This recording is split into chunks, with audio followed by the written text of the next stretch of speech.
soir du Seder est pour les Juifs du monde entier la soirée la plus marquante du calendrier. Attablés autour de la table de Pessah, des matzot, des herbes amères, on va raconter une fois de plus l'histoire de la sortie d'Égypte.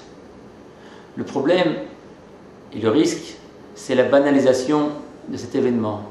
On était esclaves, on en est sortis. La Providence nous a accompagnés. Et voilà que le calendrier va nous inviter une fois de plus, pendant près d'un mois, à de nouveau nous pencher sur cette sortie d'Égypte. Depuis la paracha de Shemot, paracha de cette semaine, jusqu'à la paracha de Béchalach, l'apothéose avec la sortie d'Égypte, on va de nouveau étudier cette sortie d'Égypte.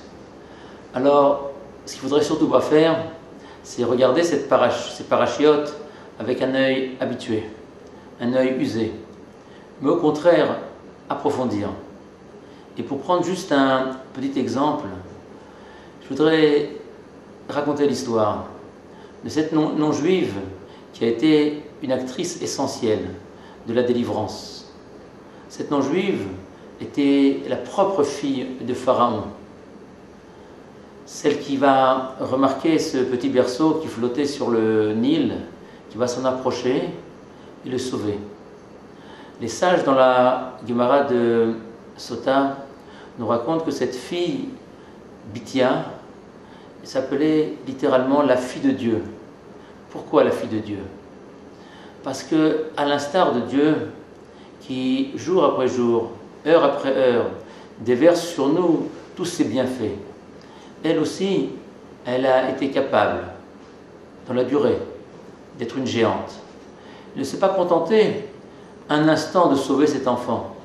Mais par la suite, le Talmud nous dit qu'elle s'est littéralement battue avec ses courtisanes qu'il avait accompagnées dans sa baignade. Et puis, après, elle est partie chercher une nourrice pour cet enfant. Elle l'a fait grandir, elle lui a donné un nom. On est tous capables, occasionnellement, une fois par hasard, une fois exceptionnellement, d'être grands.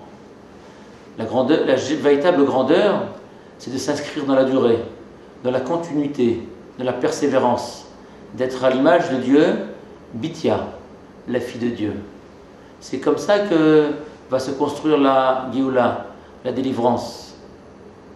La persévérance, c'est finalement la chaîne sur laquelle la trame pourra passer et tisser le tissu de la Géoula.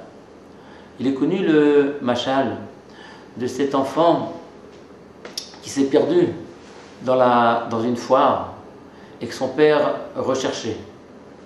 Et le problème, c'est qu'il avait du mal. Les enfants se ressemblent tous. C'est l'histoire de l'exil. Le père, c'est Dieu. L'enfant, c'est nous. Alors comment nous distinguer? Comment nous faire reconnaître de notre Père? C'est tout simplement d'être différent des autres, d'être comme Bithia, le fils ou la fille de Dieu. Chaque fois qu'un juif met les tefilines, chaque fois qu'un juif prie, chaque fois qu'un juif est généreux, eh bien il devient le fils de Dieu. Il est comme lui, il se distingue des autres, et alors il adresse un petit signe à son Père, à son roi, qui peut-être le distinguera dans la pénombre de l'exil.